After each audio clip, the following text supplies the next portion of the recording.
अस्सलाम वालेकुम बेटे। जो आज हमारा टॉपिक है जो हमने पढ़ना है वो है एग्जाम्पल 11.1। आज के लेक्चर में हम डिस्कस करेंगे कि हमने सैम्पलिंग डिस्ट्रीब्यूशन कैसे बनानी है। उसके लिए मैं ये आपको एग्जाम्पल करवाने वाली हूँ। इसमें हमारे पास एक पॉपुलेशन है 4 बच्चों की, उनकी एजेस हैं 2, 4, 6 एंड 8। अब हमने उसमें से सिंपल सैम्पल निकालने हैं सिंपल रैंडम सैम्पलिंग के ज़रिए साइज़ 2 के विद रिप्लेसमेंट। ये बेटा बात आपको क्वेश्चन में गिवन होगी कि सैम्पलिंग आपने विद लेनी है या विदाउट लेनी है।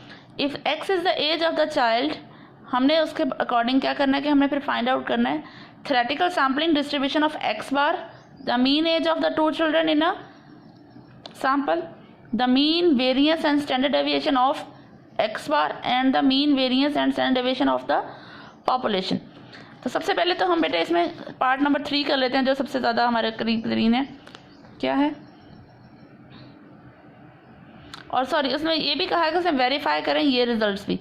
हमारे पास हम इसको सॉल्व करने जा रहे हैं। हमारे पास पॉपुलेशन का साइज़ कितना है, n is equal to 4, small n क्या लेना है हमने, सैम्पल का साइज़ क्या लेना है 2, और हमारे पास सैम्पलिंग क्या है विथ रिप्लेसमेंट, तो इट इज़ इक्वल टू 4 की पावर 2।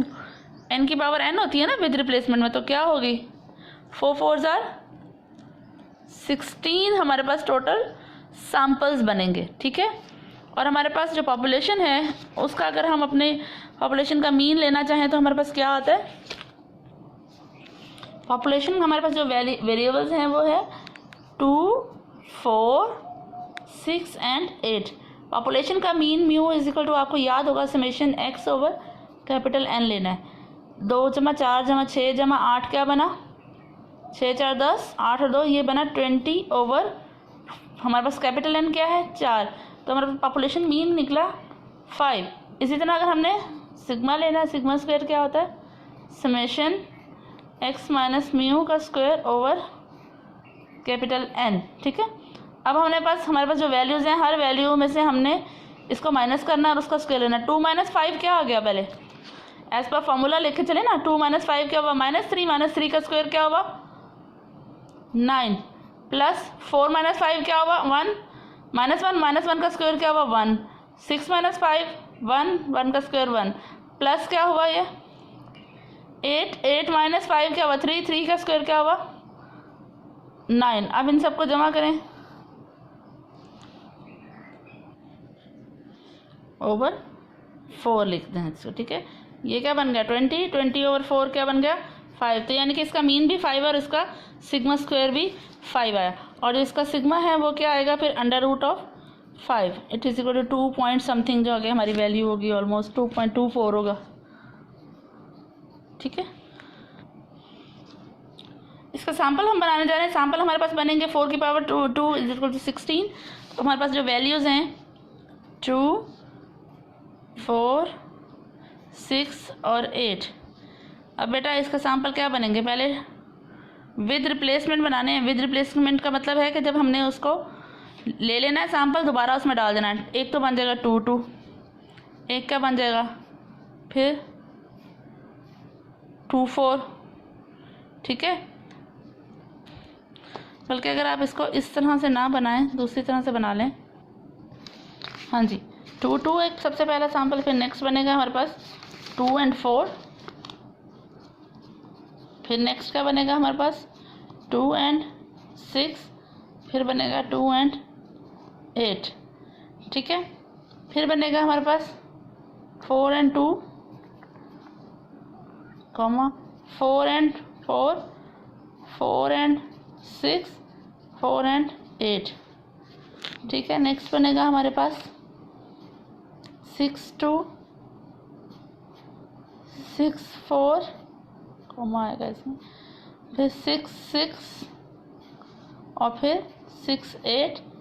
इससे नेक्स्ट जो हमारे पास बनेगा वो होगा 8 2, 8 4, 8 6 और 8 8।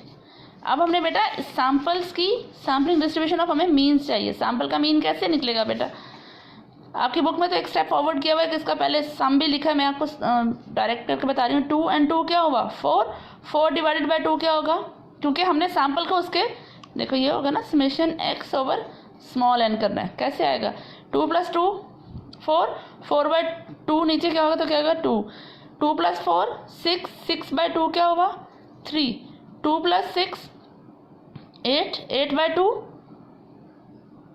8/2 क्या होगा 4, 2 + 8 10, 10/2 5। इसी तरह 4/2 वाले में क्या आएगा हमारे पास 3 4 5 6, 4/2 क्या हुआ 6, 6/2 3, 4 4 8 4, 6 5 10, 6 4 10, 10/2 5, 8 + 4 12, 12/2 6, 6 + 2 8, 8/2 4 5, 6 + 6 12, 12/2 6, 6 + 8 यहाँ पे अब हमारे पास 6 + 8 क्या है 14, 14/2 7, 8 + 2 10, 10/2 5, 8 + 4 12, 12/2 6, 8 + 6 14, 14/2 7, 8 + 8 16, 16/2 8। अब देखें बेटा हमारे पास ये आ गया सैम्पल मीन 2 3 4 5, 3 4 5 6। अब ये हमारे पास सैम्पल्स की एक इसको कहेंगे, अब हम एक्स बार लिखेंगे यहाँ पे। हम अब इसकी फ्रीक्वेंसी बनाने लगे ना। देखें सबसे छोटी वैल्यू क्या है 2 और सबसे बड़ी क्या आई है हमारे पास 8। जैसे हम डाटा में बनाते थे डिस्ट्रीब्यूशन बनाते हुए पहले लिखते थे 2 सबसे छोटी वैल्यू, फिर बड़ी और उसके बाद लास्ट वाली 2 3 4 5 6 7 और 8। ये हमारे पास आ गए मुख्तलिफ सैम्पल्स। आगे अब हमने इनकी बनानी है टैली। टैली में क्या होगा देखें 2 कितनी दफ़ा आ रहा है 2 आया 1 टाइम, 3 कितनी दफ़ा आ रहा है 3 3 2 और इधर नहीं है तो ये आ गया 2, 4 कितनी दफ़ा आ रहा है 1 2 3,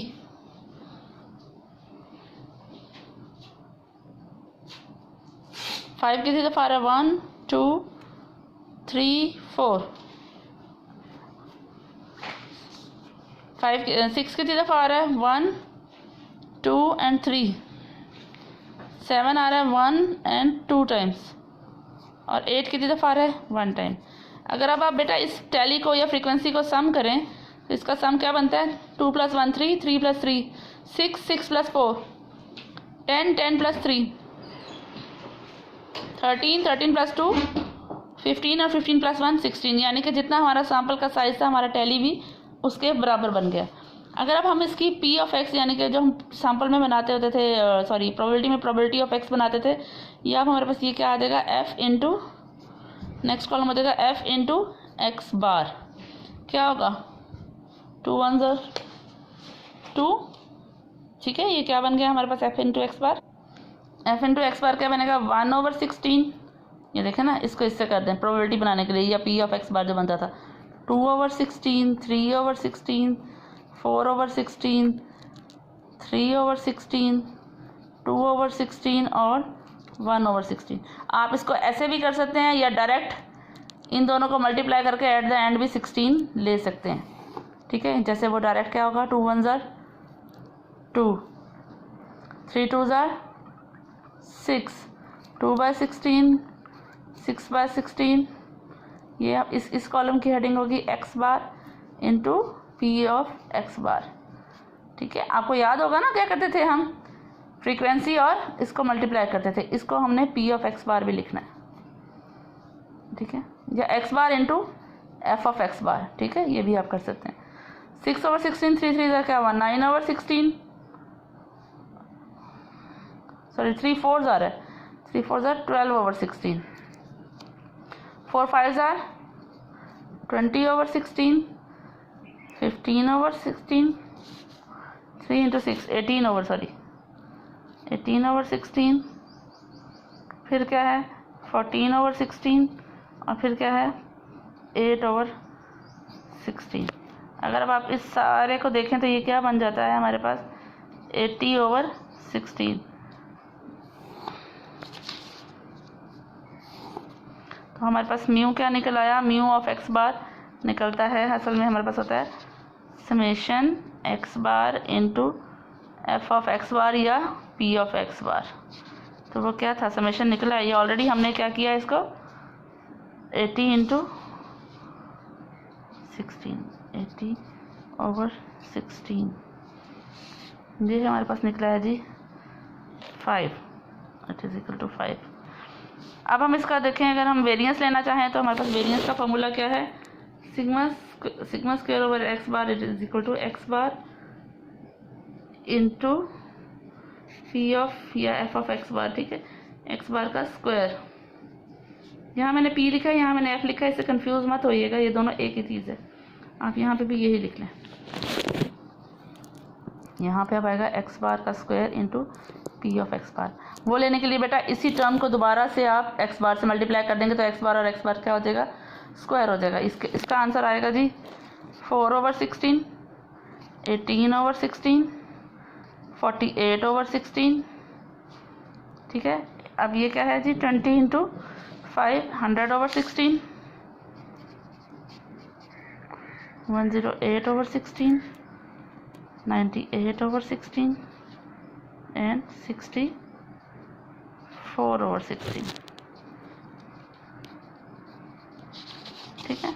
अगर अब आप इसको लिखें यहाँ पे तो ये क्या आ रहा है 440 ओवर 16, इन सब का जो जमा है ना ऊपर वाली टर्म्स का, इन सब का आ रहा है 440 ओवर 16।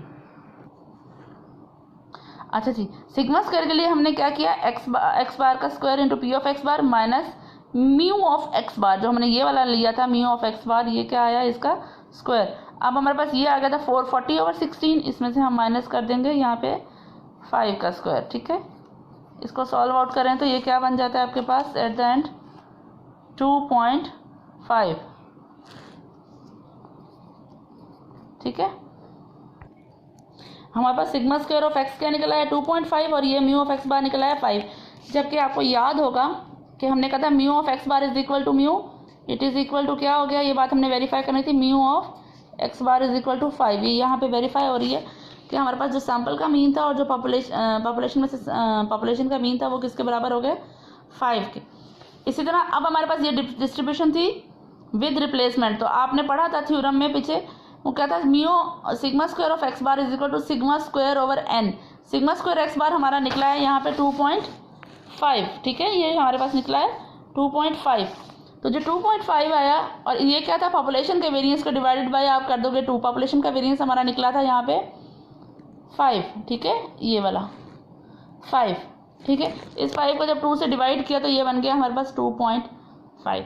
हमारी बात प्रूव हो गई कि हमारे पास सैम्पल मीन पॉपुलेशन के मीन के सैम्पलिंग डिस्ट्रीब्यूशन का मीन पॉपुलेशन के बराबर है। और वो उसके थर्ड चीज़ जो उन्होंने हमें कही थी, उन्होंने कहा था कि आप इसका स्टैंडर्ड एरर भी मालूम करें। तो मैंने आपको जैसे डेफिनेशन में बताया कि सैम्पलिंग डिस्ट्रीब्यूशन का जो स्टैंडर्ड डेविएशन होता है वो किसके बराबर होता है, स्टैंडर्ड एरर के बराबर। तो इसके लिए क्या होगा, अब इसको आप करेंगे 2.5, इसका भी अंडर रूट ले लें और इधर से इस टर्म का भी अंडर रूट ले लें तो आपके पास 1.58 आ जाएगा उसका आंसर।